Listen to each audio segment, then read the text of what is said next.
Bonjour, je m'appelle Carole El-Medaoui, je suis consultante éducation ICSF. ICSF, ça veut dire identité culturelle, sociale et familiale. Et comme son nom l'indique, je travaille sur la thématique identitaire plurielle.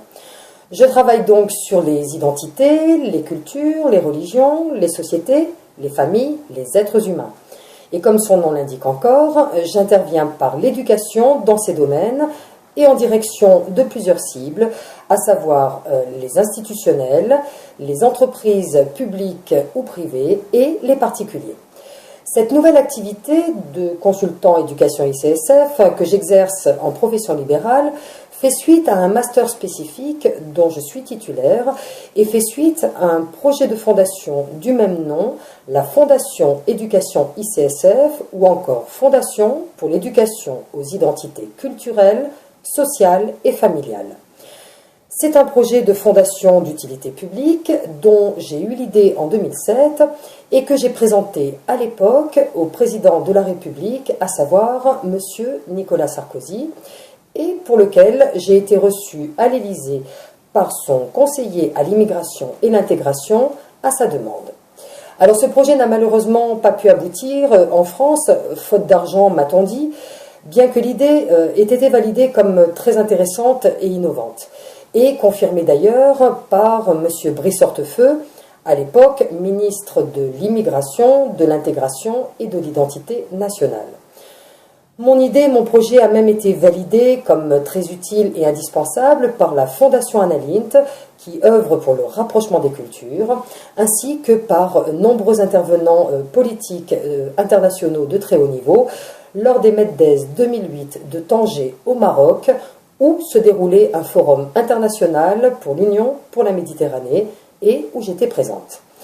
En effet, j'ai présenté mon dossier, certes avant tout pour la France, mais aussi pour l'Union pour la Méditerranée, qui à cette époque était plus que d'actualité pour œuvrer dans le rapprochement des cultures euro-méditerranéennes, et parmi également d'autres thèmes politiques.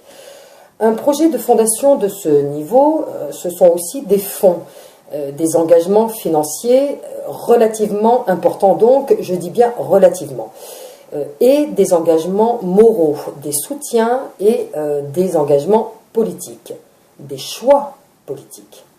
Alors aussi, peut-être qu'après tout, mon dossier de fondation ne suivait finalement peut-être pas la ligne politique définie par Nicolas Sarkozy à cette époque. Mais si c'est le cas, ce fut alors un grand tort de la part de Nicolas Sarkozy de ne pas l'avoir suivi. Surtout quand un projet en vaut la peine, surtout quand il s'agit d'un projet pour un pays, dans le but de l'unifier, de le pacifier, et qui va dans le sens de l'être humain. Il faut dire aussi qu'il y avait quand même bien une volonté sous l'ère Sarkozy, à l'époque, de vouloir traiter certains mots MAUX et certains faits de société récurrents par l'approche identitaire. Mais il faut bien le noter, ils se sont à l'époque complètement embrouillés les pinceaux avec leur fameux débat identitaire et surtout ils n'ont pas vu comment il fallait le traiter. Car il fallait, oui, bien parler d'identité ou d'identité nationale en France, mais pas de cette manière. Par les thématiques de mon projet de fondation d'utilité publique, je leur apportais pourtant de très bonnes solutions en termes politiques et de surcroît une action concrète et efficace bien pensée. Messieurs, parfois les réponses sont plus simples que vous ne les imaginez. J'ai donc mis ce dossier en stand-by et dans les tiroirs pendant quelques années, mais les attentats du 7 janvier 2015 ont réveillé mon désir d'action. Donc, faute d'écoute politique avec l'équipe Sarkozy, à nouveau et immédiatement, j'ai donc décidé de développer cette action que je propose en profession libérale cette fois et en tant que consultante éducation ICSF pour montrer que ça marche mon idée. Je procède en ce moment à un recrutement national de consultants indépendants qui vont exercer dans le même cadre que moi, chacun avec sa formation, son expérience, sa personnalité et son style, chacun avec son apport qui lui est propre. L'objectif est de proposer à différentes cibles des réponses en matière identitaire qui sont la clé de voûte de la bonne construction d'un peuple et donc de travailler précisément, mais autrement, sur le mieux vivre ensemble. Mieux se comprendre pour mieux vivre ensemble. Ces différents consultants éducation ICSF vont donc travailler sur le mieux vivre ensemble, avec une approche différente des acteurs et des intervenants qui travaillent déjà sur cette thématique. À savoir que nous allons travailler sur des questions identitaires, essentiellement sur plus de repères, et sur les questions existentielles.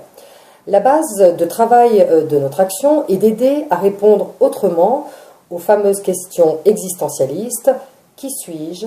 Où suis-je ? Où vais-je ?» Il est un fait incontestable, à partir du moment où on n'a pas vraiment la connaissance ou la reconnaissance de qui nous sommes, d'où nous venons et vers quoi nous allons, il est donc difficile de comprendre, connaître, oui, à commencer par connaître, puis reconnaître l'autre, qui est a priori différent de nous. Je mets bien différent entre guillemets. Nous travaillons donc sur ces fameuses différences, entre guillemets une fois de plus, car nous sommes tous à première vue différents, mais il y a peut-être une question sur laquelle nous devrions réfléchir un peu mieux. Sommes-nous si différents que cela les uns des autres? Alors, en réfléchissant bien, si finalement nous ne soyons pas si différents les uns des autres, si en fait nous nous ressemblions pas mal, ne serait-ce pas à méditer, n'est-ce pas? Je vous donne en exemple le film que tout le monde a vu, ou presque, Qu'est-ce qu'on a fait au bon Dieu? Ce film, excellent, retrace des a priori sur l'autre, des craintes de l'autre. On ne connaît pas l'autre, on ne sait pas qui il est. Arrivent dans une famille de souche française, arrivent des Français d'autres origines, qui viennent d'autres origines, qui ne sont pas ni du terroir bordelais, ni du terroir auvergnat à première vue, mais qui sont issus d'autres terroirs, en tout cas de par leurs familles ancestrales. Et pourtant, ce sont bien des Français, mais chacun avec ses coutumes ou religions d'origine, et qui se sont intégrés en France. On y voit la crainte de l'autre, parce qu'on ne le connaît pas dans son identité d'origine. Puis ensuite, on y voit l'effort d'assimilation et d'intégration dans les deux sens. La grand-mère, la belle-mère, prépare des dindes à la fois cachères, halal et laquées pour un Noël chrétien qui est le sien à la base, et les gendres, eux, chantent avec fougue et honneur la Marseillaise, et parce que ce sont des Français avant tout. Et enfin, comble du comble, il y a par contre le vrai étranger, d'ailleurs, vivant ailleurs, en Afrique, au Cameroun, qui n'est ni plus ni moins que le portrait craché de l'autochtone de souche française des Pays de la Loire. Quelles sont donc nos différences en fait? Existent-elles vraiment? Elles sont culinaires, elles sont culturelles, religieuses, linguistiques, de caractère, de personnalité, de situation économique et sociale ou que sais-je. Mais tout cela est vrai aussi même à l'intérieur d'un même groupe d'appartenance, ou d'un petit microcosme, ou même d'un même village. Non, tous les Auvergnats ne me ressemblent pas, et je suis pourtant auvergnate comme eux. Pas besoin donc que les gens viennent d'ailleurs, et de très loin, pour qu'il y ait des différences. Pas de raison donc qu'une personne à l'autre bout du monde soit différente de moi. Elle a bien deux bras, deux jambes comme moi, n'est-ce pas? Vous mangez du poisson cru, moi je mange de la viande bien cuite. Vous êtes breton ou arabo-berbère d'origine, moi je suis auvergnate d'origine. Alors suis-je donc vraiment différente de vous?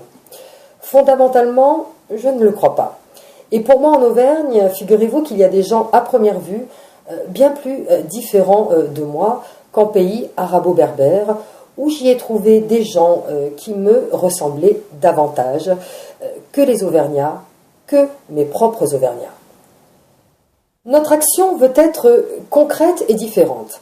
Il est vrai que nous ne sommes pas les seuls à réfléchir sur les problèmes existentialistes et du mieux vivre ensemble.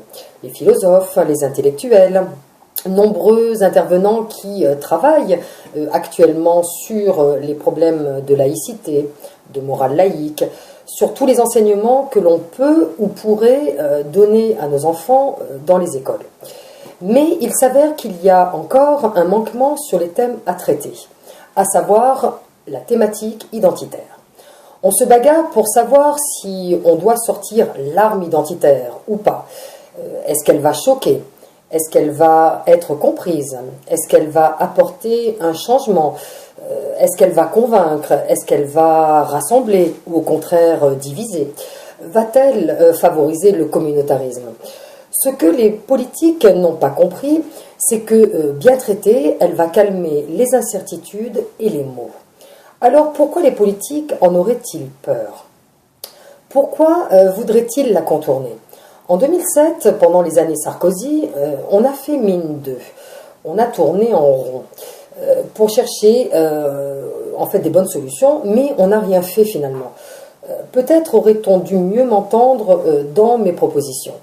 À moi, on m'a dit que la France n'avait pas de sous, pas d'argent, que certes l'idée était bonne, mais on m'a perçu probablement comme une richissime donatrice, alors que je cherchais simplement l'implication de l'État français, d'abord morale, puis financière, et au nom de l'être humain, au nom des Français, pour l'unité d'un pays, et au final pour aider à la compétitivité de la France.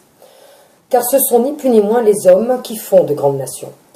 Moi, je cherchais juste les soutiens pour mettre en pratique une idée réellement d'utilité publique.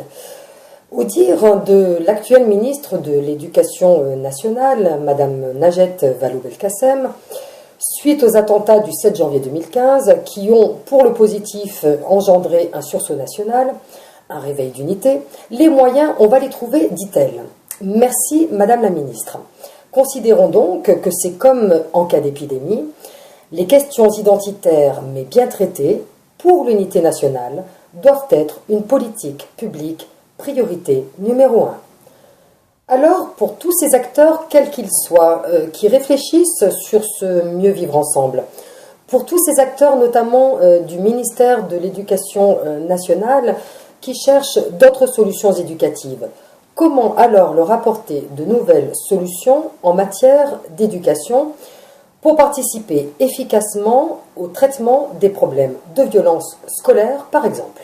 Ou comment leur apporter de nouvelles solutions aux défauts de bonnes relations ou d'entente dans la relation entre jeunes ou entre jeunes et professeurs ou même entre parents et professeurs au sein de l'école, ou des solutions aux défauts d'éducation, d'intégration ou d'assimilation, ou sur l'intolérance, quelle qu'elle soit, sur le racisme, l'antisémitisme.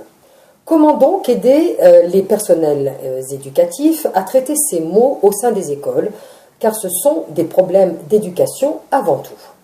Comment aider alors le ministère de l'Éducation nationale, qui a en charge l'éducation et la construction des futurs éléments de la société de demain? Comment les aider? Comment au final aider le gouvernement et nos politiques à mieux construire un pays, donc plus uni, avec ses différences aussi à inculquer?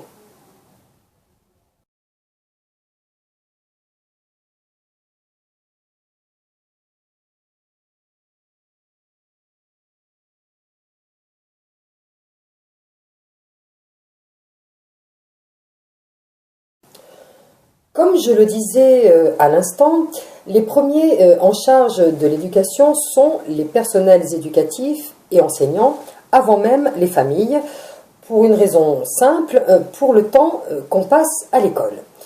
Or, ces derniers ne sont ni suffisamment formés, ni n'ont le temps d'enseigner des valeurs éducatives pures sur des thèmes spécifiques en plus.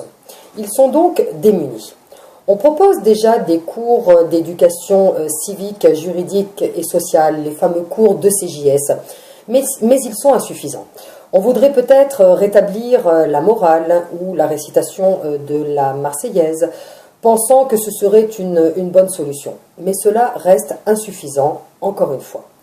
Alors n'aurait-on pas oublié l'essentiel dans tout cela, à savoir le traitement des questions identitaires? Face à l'éducation, les personnels enseignants et tout le monde éducatif d'ailleurs sont donc démunis et sont demandeurs d'un apport extérieur, d'un apport autre pour les aider dans leur mission éducative. Eux-mêmes le demandent, oui, au dire des syndicats d'enseignants. Or, les réponses de Madame Najed Vallaud-Belkacem, suite au sursaut national identitaire et au réveil qu'ont provoqué les attentats du 7 janvier 2015, restent somme toute insuffisantes. Cet élan que nous avons vécu d'intégration de tous, d'unification, de pacification et d'unité nationale n'est évidemment pas nouveau. Il ressurgit épisodiquement en conséquence de certains événements tristes généralement et qui marquent l'opinion, mais ne dure jamais bien longtemps, malheureusement. Alors profitons de cette bonne tendance qui ressurgit à nouveau. Mais on tourne en rond, car le gouvernement précédent a cherché aussi à envisager la question identitaire, mais a échoué parce qu'il s'y est mal pris, encore une fois. C'est pourquoi j'avais présenté mon dossier de fondation identitaire pour l'État français dès 2007 à Nicolas Sarkozy, car je savais que le thème identitaire bien traité serait un thème très précieux pour le futur. Pourquoi alors les réponses de nos politiques sont donc telles insuffisantes? En fait, on ne sait pas par quel bout s'y prendre, on ne sait pas comment intervenir, on est bloqué par le principe de laïcité, on ne sait pas si on doit toucher à la religion ou pas, comment l'aborder. On est donc confronté à des questions qui touchent au principe même de la République et on est un petit peu bloqué pour apporter des réponses, de bonnes réponses. L'objectif de mon projet de fondation, qui est une fondation spécifique pour l'éducation aux identités culturelles, sociales et familiales, c'est donc d'être une entité extérieure à l'éducation nationale et c'est donc de pouvoir intervenir de façon plus libre dans les écoles et de façon extérieure et surtout bien formée spécifiquement. Et ces thèmes-là, identitaires, sont, je le répète, indispensables pour la formation et la bonne construction des futurs éléments de demain. Dans la mesure où, comme il a été noté par les différents syndicats d'enseignement, les enseignants sont donc démunis encore une fois et n'ont pas à la base vocation à intervenir sur ces domaines-là parce qu'ils ne les connaissent pas, ils n'ont pas été formés. J'ai donc entendu dire que Madame la ministre de l'Éducation nationale, pour compenser ces carences, souhaitait former 1000 professionnels pour, à leur tour, former les enseignants et transmettre donc la laïcité et l'enseignement moral et civique en 2015 à l'école. Mais seulement cela. Il n'empêche qu'un enseignant enseigne son propre domaine d'enseignement, les maths, le français, l'histoire géo, il sait faire cela et souvent pas autre chose. Il n'a pas vocation ou le temps pour d'autres thèmes et aura toujours du mal à déborder sur des thématiques nouvelles dont il n'a reçu aucune véritable formation et où il n'a aucune expérience. De surcroît, les thèmes de formation ainsi proposés seront toujours insuffisants car, à ma connaissance, il n'est pas prévu qu'on y aborde les questions identitaires. Donc, les enseignants ne seront pas formés de façon optimale, et c'est dommage. Les enseignants ne seront donc pas formés suffisamment. Ils ont aussi leur mentalité, leur éducation qui leur est propre, souvent leur seule expérience de l'école dans leur vie professionnelle. À savoir, je ne vais pas dire que les enseignants se ressemblent tous, heureusement que non, mais il y a quand même, si vous voulez, ils sont dans un même milieu professionnel. Ils ne voient que cela toute la journée. Et donc déborder sur des thématiques pour lesquelles ils n'ont eu aucune expérience ou aucune véritable approche risque d'être compliqué pour les inculquer à leur tour. L'idée, si vous voulez, de la Fondation Éducation ICSF et à ce jour des consultants Éducation ICSF en tant que profession libérale et intervenants externes, extérieurs à l'éducation nationale, l'idée est de permettre d'avoir un apport nouveau et bien à propos, un apport différent, mais surtout complémentaire, en suppléance, et donc sera un apport substantiel à l'éducation nationale et pour les enseignants dont ce n'est pas le job premier que d'aborder les questions éducatives pures. Cette complémentarité viendra appuyer et donc renforcer l'effort et l'obligation éducative de notre ministère de l'Éducation nationale. Cette complémentarité renforcera tout simplement la politique du gouvernement actuel. Concrètement, comment la Fondation Éducation ICSF pourrait-elle intervenir dans l'éducation nationale et plus encore, notamment donc faire un effet boule de neige dans tout le système? Comment un bon discours, une bonne action peuvent-ils aider à changer les mentalités?